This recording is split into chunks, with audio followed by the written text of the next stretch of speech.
Guy decided to call in and just say hi, an old friend of ours, boom. Now, normally I wouldn't take friends' calls on the show because why is that? Talk to my friends off the air. I don't need to talk to my friends on the air. Oh, we like to talk to our friends on the air, especially when they're Hall of Famers, right? Well, in this case, we're going to make an exception. We're going to take a call from a friend of ours. Matter of fact, I may have introduced Boomer to this guy, and then think so. they become dear friends. Yeah, okay. I also, Al Dukes embarrassed himself a couple years back. I was hanging out with this guy at a Monday night game in Minnesota, where this guy has one of the most legendary, iconic runs in the history of the sport. And I was like, introduce me. I go out as a friend, and I don't want to embarrass him like that. No, geez. Introduce me. I go, Al, fine. I go up to my buddy. I say, TD, what's up? He goes, yo, CC, what's cooking? Yeah, right, okay. And I said, this is my producer, Al Dukes. He's a huge fan. I hate to even ask you this because it's not what friends do. Do you mind taking a photo with him? And Tony Dorsett said, Craigie, for you anything. And he was very kind to Al Dukes. Tony, how you been, buddy? You remember that, by the way? No, Tony has no recollection of that, I can guarantee you. Yeah, I'm bringing it back, man. It's coming. It's coming back. Yeah, I remember it extremely well. Yeah. No, you don't, Tony, because I remember them doing that to you and how embarrassed I was that these two idiots are running around the Hall of Famers saying, hey, sign me an autograph, take a picture with me. I'm like, guys, that's not why you're coming to Monday Night Football with me. Yeah, have you guys talked about those Maryland uniforms yet? We did, man. We love them. I just had one on, matter of fact. It's gorgeous. Boom, you like those? I love those uniforms, Tony, and we have more coming for you the rest of the season, too. It's only going to get better. Right. I'll be tuning in. Is Pittsburgh still playing Division 1A or no? Hey, don't you go there. I thought they got relegated to 2 or something. Absolutely. And they won last week, too, by the way. Tony, how you been, buddy? How's your health?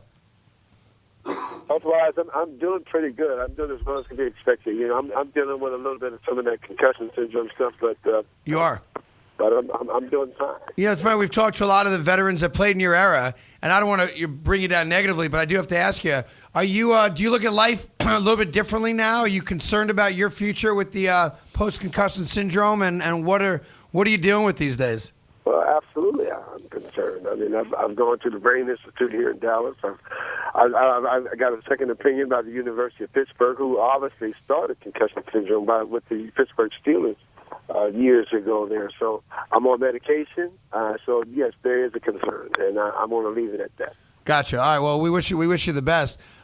Tony, this time of year, and I don't care how many years away from the sport you are, did the juices start rolling in your belly? You get all pumped up for tonight for football being back?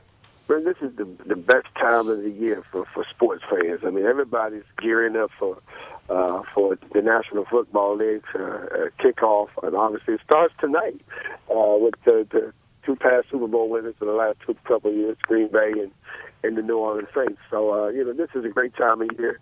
All the fans are looking forward to it, and so I'm just like everybody else, man. I'm geared up, geeked up, and ready to go.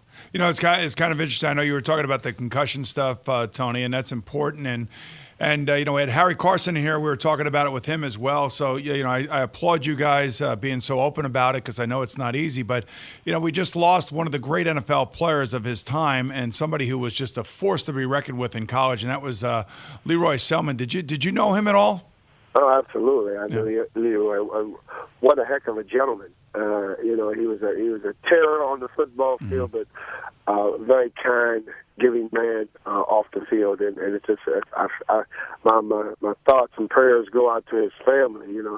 I'm sure no one was expecting this. At least us, all of us that sports fans, we never thought that guys are playing against him. Maybe he's only 56. He was born the same year I was born.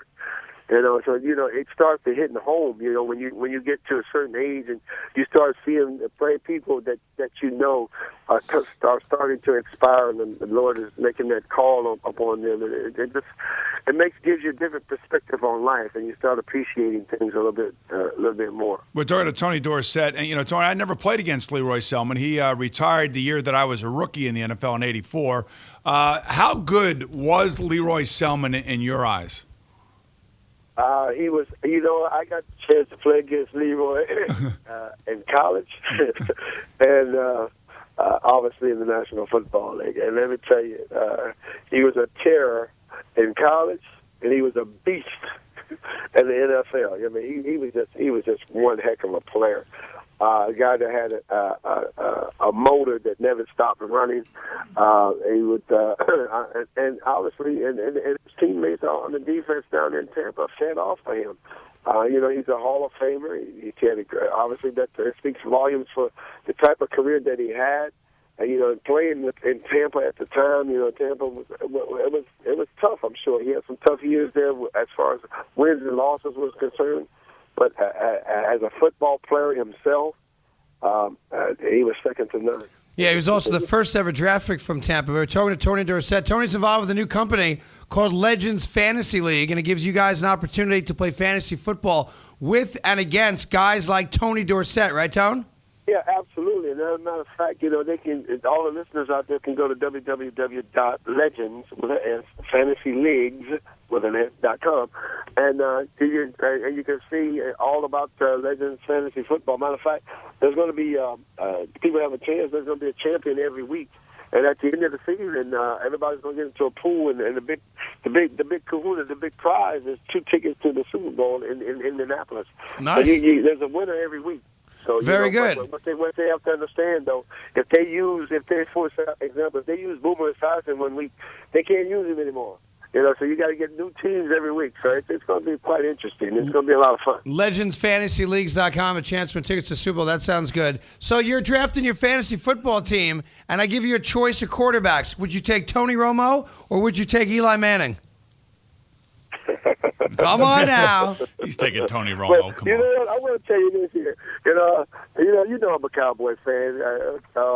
Thinking thin, but Romo puts up big numbers during the regular season. He puts up big numbers, and there's no question. I'd go with Romo because he puts up big numbers. He got good receivers, and that's what I'd do. Eli obviously would be a good choice as well. Hey, could you sit at home on Sunday? Do you watch football, or are you one of these guys that Sunday 1 o'clock rolls around, and if you're there, you're there. If you're not, no big deal. You got other things to do. Oh, as I'm getting older, sometimes I got other things to do. But when I can, I'm just like, I watch Monday. I'm gonna watch tonight. I'm gonna watch, and this weekend I'm gonna be watching Sunday. I don't have much to do, obviously. So, but you're like the rest of us, Tony. You love this time of year. This is the beginning of the season. I love football, man. This is me. And I love this time of year. Well, listen, our best to you. We hope that everything works out with your next update for your brain issues and the concussion syndrome. And good luck with this LegendsFantasyLeagues.com. And don't be a stranger. Next time you're in town, we'd love to see you. All right, kiddo? Well, it's good visiting with you guys this morning. Boom, take care, man. All right, and Tony, take care, it's man. Okay. I know Boomer's jealous, but I know you remember when I introduced you to Al Dukes. You guys are embarrassing. It's all right. They're embarrassing, Tony, and I do apologize for that. By the way, when you watch the video of that run, is it still amazing to you that they don't knock you out of bounds when you go up the sideline there? It's still amazing to me that nobody. Every time I look at that thing, I say something like, he's gonna push me out of bounds. He's gonna push me out of bounds. But you know what? Obviously, he was probably more fatigued than I was at that point. He didn't have enough push in his shove and his push to push me out of bounds. And it always seems like, yeah, he's gonna push me out. I'm gonna get pushed out, but it never happens. Never happens. Every time I see it, I go, here he's going. It keeps ending up an NFL record, a 99-yard run from the line of scrimmage. Yeah, it is funny that every time you watch, you're like, it'd be a nice 30-yard run. Yeah.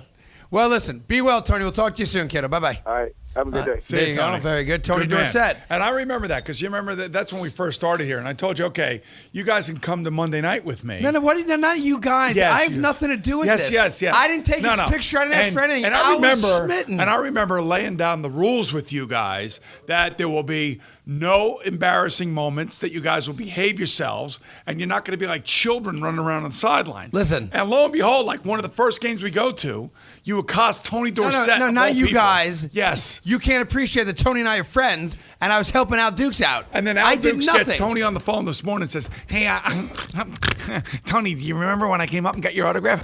Well, it didn't sound come like on, that. geez. I mean, Well, I grew up, I told Tony on the sideline there in Minnesota, I said, hey, Tony, big fan growing up. And he said, yeah, right. I said, no, really? He goes, well, where did you live? I said, New Jersey. He goes, well, then you didn't follow the Cowboys. I said, no. So there was a whole conversation going on. We took It was very awkward. a great photo, yeah, Tony and I. And if I'm not mistaken, I had to take the photo with a camera phone. My BlackBerry. Yeah, with his BlackBerry, because Al didn't realize that he was going to be smitten. It was like when he fell in love for the first time. There's Tony Dorsett. I put my arm right around him, Boomer, like this. If you can find the photo, I want you to Twitter it so I everyone will. can see it, so people know we're not BSing. True story. I know it's a very true story because I remember you saying to me at halftime when you dove into the buffet for the rest of the press, like, you should have seen Al drooling all over Tony Dorsett. You know I like to eat. I said, guys, man, you guys got to stop. You got to behave yourselves. You know I like to eat. And then I said this. I said, I know he knows or he didn't know that you guys are with me, right? And Greg said, oh, no. We went right up to him and said, yeah, we work with you. Well, I mean, I don't remember the exact Yes, specifics of it I remember now. that like it was yesterday. That's how you get pictures with people. You say, oh, I know Boomer. Can I get a quick photo? I wish I remembered exactly how it went down, Boom.